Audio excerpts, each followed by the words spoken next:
함께 하는 말씀은 열왕기상 15장 1절부터 8절까지의 말씀입니다. 분열 왕국이 되어서 남유다의 두 번째 왕은 르호보암의 아들이었던 아비암입니다.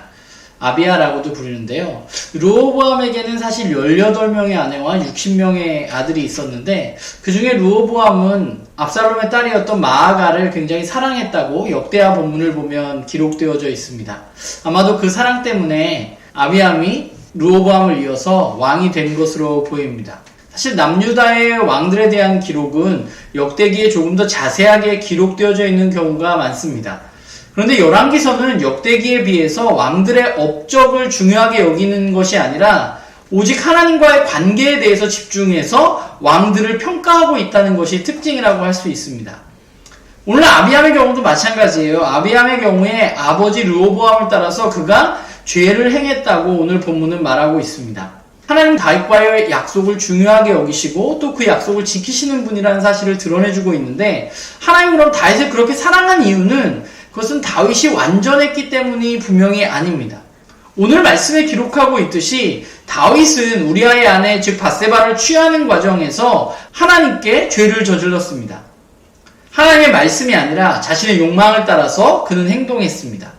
그는 완전하진 않았는데 그런데 그가 다른 점은 그가 하나님 앞에서 철저히 회개했다는 것이죠. 그냥 눈물만 흘리고 끝난 회개가 아니라 그의 삶의 방향을 돌이켜서 그 이후에 그의 삶은 대부분 온전히 하나님의 말씀을 따라서 산 삶으로 기록되어져 있고 하나님도 그렇게 평가하고 계시다는 것입니다.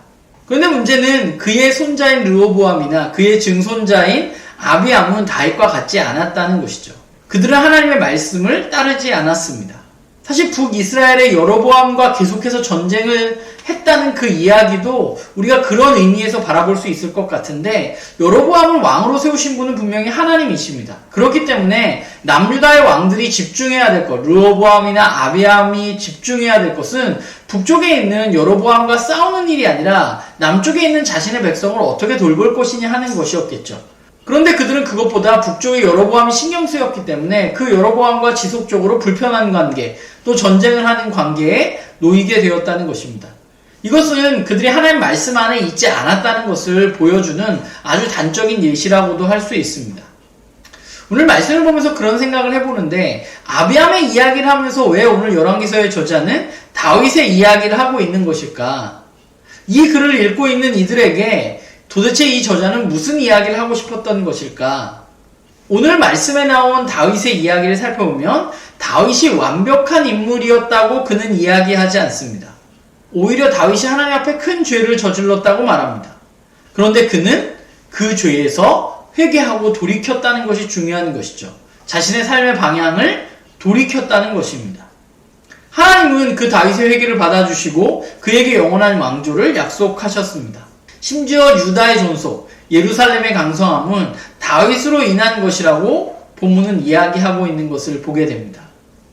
문제는 죄를 짓지 않는 것이 아니라 회개하지 않는 것입니다. 르호보암도 마찬가지고 아비암도 마찬가지입니다. 그들은 죄를 지을 수 있습니다. 아비암의 경우 또한 좋은 것을 보지 못했기 때문에 아버지 르호보암을 그대로 따라갔을 수 있습니다. 그런데 하나님 계속해서 말씀하시는 분이십니다. 그 말씀을 듣고 돌이켜야 하는 것이 하나님의 백성의 삶인 것이죠. 하나님은 완전한 사람을 원하는 것이 아니라 하나님 앞에 진실하게 회개하는 사람을 원하시는 분이고 그들을 사랑하시고 그들과 함께 하시는 분이십니다. 오늘 우리는 예수 그리스도의 십자가의 은혜로 우리의 죄를 이미 용서받았습니다.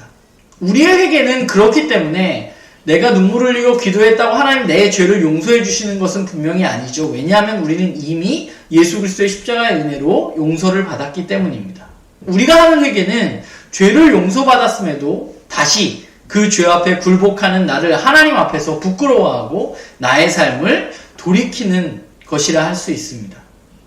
그렇기 때문에 우리는 계속해서 말씀 앞에 서야만 하는 것이죠.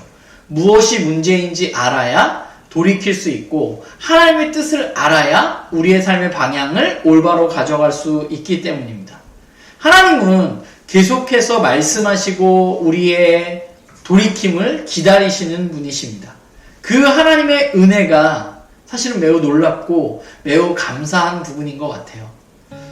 바라기는 저와 여러분이 그 하나님의 은혜를 기억하면서 오늘 우리들의 삶 가운데 하나님의 말씀과 상관없는 삶이 아니라 그분의 말씀을 듣고 우리의 잘못된 부분이 있다면 하나님께 돌이키는 그런 우리 모두가 되기를 간절히 소망합니다.